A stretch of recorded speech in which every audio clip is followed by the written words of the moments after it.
हैदराबाद में भारी बारिश के बीच दीवार गिरने से बड़ा हादसा हुआ है। हादसे में 2 महीने की बच्ची समेत 8 लोगों की मौत हो गई है। कई घायल हैं। हादसा कल रात हुआ। राहत बचाव का काम जारी है। हालात का जायजा लेने के लिए हैदराबाद सांसद असदुद्दीन ओवैसी भी मौके पर पहुंचे।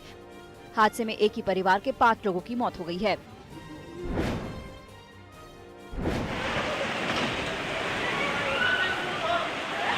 हैदराबाद में भारी बारिश से हालात बेहद मुश्किल हो गए हैं। बारिश इतनी मूसलाधार है कि पानी में भारी वाहन भी तैरते नजर आए। भारी बारिश की वजह से कई बिल्डिंग की पार्किंग में पानी भर गया है। सड़कें तालाब बन गई हैं, पटरियों पर पानी भर गया है। कई इलाके हैं जहां घंटों से बिजली नहीं है। हैदराबाद विजयवाड़ा हाईवे पर ट्रैफिक प्रभावित हुआ है। हाईवे पर बारिश का पानी भी भर गया है।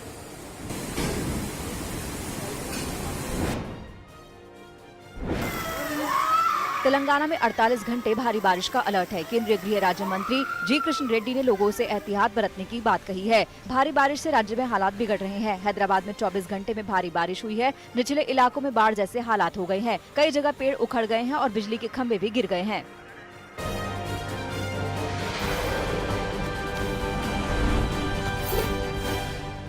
हाथरस कांड में सीबीआई की तफ्तीश जारी है। मंगलवार को पीड़िता के भाई से सीबीआई ने 4 घंटे की पूछताछ की। बाद में सीबीआई ने घर छोड़ दिया। मृतका के भाई को सीबीआई की टीम कृषि निर्देशक के दफ्तर ले गई थी। पूछताछ के दौरान फॉरेंसिक एक्सपर्ट, प्रशासनिक अधिकारी और स्थानीय पुलिस अधिकारी मौजूद रहे।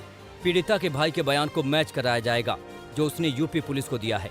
सीबीआई अगले राउंड की पूछताछ भी कर सकती है। सीबीआई की टीम मंगलवार को क्राइम सीन पर भी पहुंची। सीबीआई ने क्राइम सीन की वीडियोग्राफी की, साथ ही मुख्य सड़क से क्राइम सीन की दूरी भी नापी। सीबीआई और फॉरेंसिक टीम ने क्राइम सीन से सबूत इकट्ठे किए, साथ ही पीड़िता के भाई से क्राइम सीन पर ही जानकारी ली। क्राइम सीन के बाद सीबीआई की टीम उस जगह पर पहुंची जहां पीड़िता का अंतिम संस्कार हुआ था। उसके बाद मृतका के घर सीबीआई की टीम गई। हाथरस मामले में पीएफआई के 4 संदिग्धों से आज पूछताछ हो सकती है। प्रवर्तन निदेशालय के इन संदिग्धों से आज मथुरा जेल में पूछताछ के आसार हैं। इन चारों को पुलिस ने यमुना एक्सप्रेसवे से उस वक्त गिरफ्तार किया जब ये हाथरस की पीड़ित परिवार से मिलने जा रहे थे। पुलिस के मुताबिक इन चारों संदिग्धों के तार उन लोगों से जुड़े हैं जो दंगा भड़काते हैं और शांति भंग करते हैं। शांति भंग करने के लिए हवाला के जरिए आए पैसे के इस्तेमाल का भी आरोप लगा है। यूपी के गोंडा में 3 बहनों पर एसिड अटैक मामले में आरोपी आशीष को गिरफ्तार कर लिया गया। पुलिस ने एक मुठभेड़ में आरोपी को गिरफ्तार किया। वारदात गोंडा के परसपुर थाना क्षेत्र की है, जहां उसका परसपुर में रहने वाले दलित परिवार की बेटियों पर तेजाब फेंका गया। पुलिस के मुताबिक एसिड अटैक में 2 बहनें मामूली रूप से घायल हैं, जबकि एक बहन के चेहरे पर एसिड पड़ा है।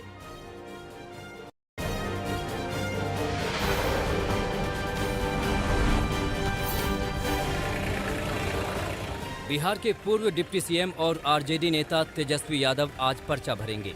तेजस्वी राघोपुर विधानसभा सीट से नामांकन भरेंगे। राघोपुर में तेजस्वी का मुकाबला बीजेपी उम्मीदवार सतीश कुमार से है। 2015 के विधानसभा चुनाव में सतीश कुमार को तेजस्वी हरा चुके हैं। हालांकि सतीश कुमार 2010 में तब सुर्खियों में आए जब उन्होंने पूर्व सीएम राबड़ी देवी को करीब 13,000 वोटों से हराया था।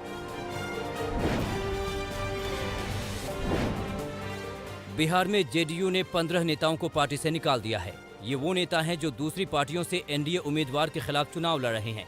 जेडीयू ने पार्टी विरोधी गतिविधि करार देते हुए ददन सिंह यादव, रामेश्वर पासवान, भगवान सिंह कुशवाहा समेत 15 नेताओं को 6 साल के लिए बाहर का रास्ता दिखा दिया। बिहार चुनाव में विवादित बयान का दौर शुरू हो गया है। केंद्रीय गृह राज्य मंत्री नित्यानंद राय ने कहा कि अगर बिहार में महागठबंधन की सरकार आई तो आतंकी यहां पनाह लेंगे। उन्होंने कहा कि जिस आतंकवादी का हम सफाया कर रहे हैं वो बिहार की धरती पर पनाह ले लेगा। विवादित बयान देने में नित्यानंद राय यहीं नहीं रुके। उन्होंने यहां तक कह दिया कि विपक्ष सत्ता पाने के लिए आतंकवादियों और पाकिस्तान से समझौता कर सकती है।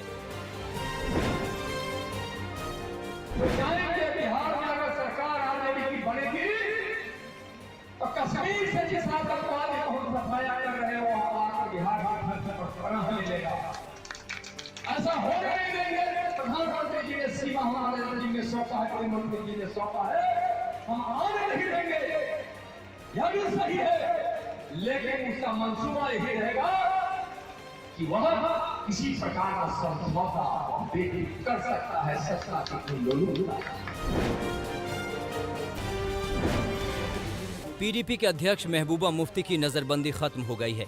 अनुच्छेद 370 हटने के 434 दिन बाद महबूबा मुफ्ती को रिहा कर दिया गया। महबूबा मुफ्ती की रिहाई के बाद उनकी बेटी इल्तिजा ने उनके ही ट्विटर हैंडल से ट्वीट कर कठिन समय में साथ देने वालों को धन्यवाद दिया। वहीं पूर्व मुख्यमंत्री और नेशनल कॉन्फ्रेंस के नेता उमर अब्दुल्ला ने भी ट्वीट कर खुशी जाहिर की। उमर अब्दुल्ला ने महबूबा का स्वागत करते हुए अपने ट्वीट में लिखा कि उन्हें निरंतर हिरासत में रखा जाना लोकतंत्र के मूल सिद्धांतों के खिलाफ था।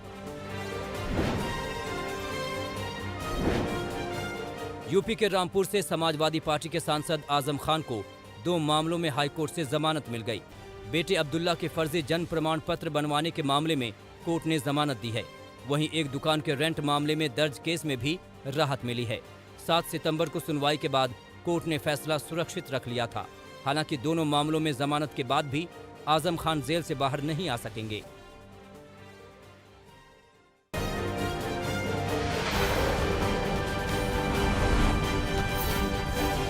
महाराष्ट्र में मंदिर खोले जाने को लेकर सियासत भड़क गई है। राज्यपाल कोश्यारी की चिट्ठी से भड़के एनसीपी प्रमुख शरद पवार ने पीएम मोदी को चिट्ठी लिखकर आपत्ति जताई है। पवार ने राज्यपाल की भाषा को लेकर सवाल उठाए हैं। साथ ही सेकुलर शब्द को लेकर उद्धव ठाकरे पर किए गए तंज को भी आपत्तिजनक बताया है। राज्यपाल ने उद्धव ठाकरे से चिट्ठी में पूछा था कि क्या वो अचानक से सेक्युलर हो गए हैं। एक्ट्रेस कंगना रनौत भी महाराष्ट्र के मंदिर विवाद में कूद पड़ी हैं। कंगना ने ट्वीट कर महाराष्ट्र सरकार को गुंडों की सरकार बताया और सवाल उठाए कि बार रेस्टोरेंट खोले जा सकते हैं तो मंदिर क्यों नहीं। कंगना ने सीधा आरोप लगाया कि ये फैसला सोनिया गांधी के इशारे पर किया गया है। दरअसल उद्धव ठाकरे ने राज्यपाल को लिखी चिट्ठी में कंगना रनौत से मुलाकात को लेकर तंज किया था और कहा था कि उन्हें राज्यपाल के हिंदुत्व के सर्टिफिकेट की जरूरत नहीं है। मंगलवार को बीजेपी ने पूरे राज्य में मंदिरों के आगे प्रदर्शन किए और भजन कीर्तन के जरिए उद्धव सरकार से मंदिर खोलने की मांग की। मुंबई के सिद्धिविनायक मंदिर के बाहर भी बीजेपी कार्यकर्ताओं की भारी भीड़ जमा थी। काफी देर की अफरा तफरी के बाद पुलिस ने कई लोगों को हिरासत में ले लिया। शिरडी, पुणे समेत महाराष्ट्र के दूसरे जिलों में भी मंदिर खोलने के मुद्दे पर हंगामा हुआ। शिरडी में बीजेपी कार्यकर्ताओं ने जबरन साईं मंदिर में घुसने की कोशिश की। मंदिर खोलने के मुद्दे पर बीजेपी और सत्ताधारी पार्टियों के बीच जुबानी जंग भी तेज हो गई है। बीजेपी नेता राम कदम ने उद्धव ठाकरे पर तीखा हमला बोला है। राम कदम के मुताबिक गिरगिट की तरह रंग बदलना हिंदुत्व नहीं होता। वहीं बीजेपी आशीष शेलार ने कहा कि उद्धव को राज्यपाल से हिंदुत्व का सबक लेने की जरूरत है। जवाब में कांग्रेस का आरोप है कि राज्यपाल बीजेपी के एजेंडे के तहत काम कर रहे हैं। महाराष्ट्र में अनलॉक 5 के तहत बार और रेस्टोरेंट को 50% क्षमता के साथ खोलने की इजाजत दी गई है, लेकिन धार्मिक स्थल और स्कूल कॉलेज अभी भी बंद हैं। उद्धव सरकार की दलील है कि यह फैसला महाराष्ट्र में ज्यादा कोरोना संक्रमण होने के चलते लिया गया है, जबकि बीजेपी कह रही है कि अगर बार, रेस्टोरेंट, मॉल, दफ्तर सोशल डिस्टेंसिंग और सावधानियों के साथ खोले जा सकते हैं तो मंदिर क्यों नहीं। वैसे देश भर में ज्यादातर धार्मिक स्थल खोले जा चुके हैं।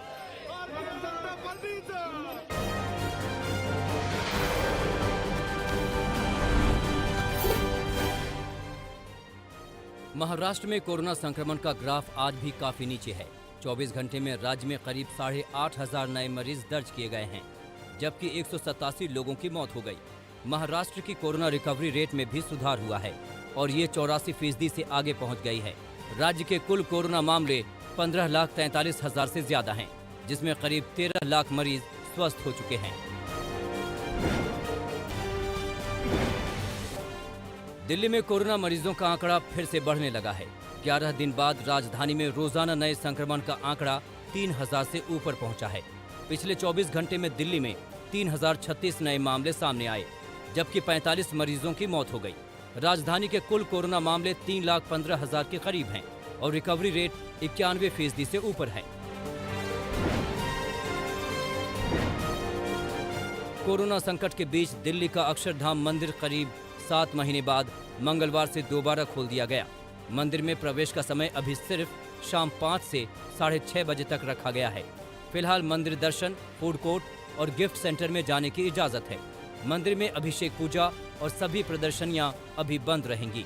मंदिर में प्रवेश के लिए मास्क पहनना और दूरी रखना जरूरी होगा।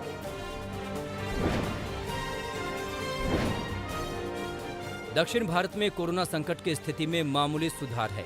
तमिलनाडु में 24 घंटे में करीब 4,500 नए मरीज सामने आए हैं, जबकि 57 मरीजों की मौत हो गई। हालांकि चेन्नई में रोजाना नए मरीजों का आंकड़ा 1,000 से ऊपर बना हुआ है। उधर केरल में 24 घंटे में 8,700 से ज्यादा नए मरीज सामने आए हैं, जबकि 21 मरीजों की मौत हो गई। केरल में एक्टिव मरीजों का आंकड़ा 1 लाख के करीब है, जबकि कर्नाटक में 24 घंटे में 8,000 से ज्यादा मरीज दर्ज हुए और 87 मरीजों की मौत हो गई। कोरोना की वजह से होने वाली मौत का दायरा अभी भी समझ के बाहर बना हुआ है। बुजुर्गों और बीमार लोगों के साथ साथ कई युवाओं की कोरोना से मौत ने स्वास्थ्य विभाग को चिंता में डाल रखा है। आंकड़ों के मुताबिक कुल मृतकों में 26 से 44 साल की उम्र के लोगों की तादाद 10% के करीब है। वहीं 45 से 60 साल के लोगों की संख्या 35% है। पश्चिम बंगाल में गुरुवार को सिनेमाघर खोल दिए जाएंगे। केंद्र सरकार की गाइडलाइन के बाद ममता सरकार ने 1 अक्टूबर से इसकी इजाजत दे दी थी, लेकिन हॉल मालिकों को नई गाइडलाइन के मुताबिक तैयारियां पूरी करने में वक्त लग गया। नई गाइडलाइन के लिहाज से हॉल में सिर्फ 50% दर्शकों को प्रवेश मिलेगा। कागज के टिकट की जगह डिजिटल टिकट को एंट्री मिलेगी और मास्क, सोशल डिस्टेंसिंग समेत सारी सावधानियां बरतनी होंगी।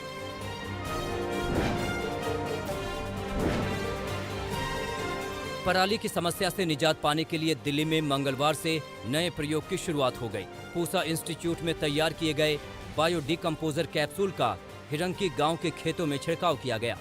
सीएम अरविंद केजरीवाल ने खुद इस काम की शुरुआत की।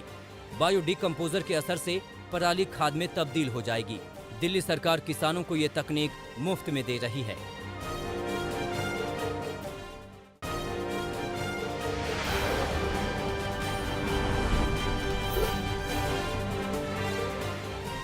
जैसे जैसे सर्दी आ रही है, वैसे वैसे दिल्ली में प्रदूषण का खतरा बढ़ रहा है। दिल्ली में आज फिर वायु प्रदूषण बढ़ा है। हवा की क्वालिटी लगातार खराब हो रही है।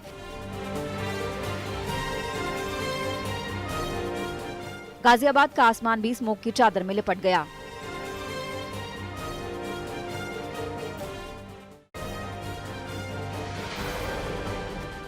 नमस्कार, मैं हूं अंजना ओम कश्यप। हमें उम्मीद है ये वीडियो आपको पसंद आया होगा। लेटेस्ट खबरों के लिए यूं ही देखते रहिए आज तक, और इस वीडियो के पसंद आने पर लाइक, शेयर एंड सब्सक्राइब करना ना भूलें।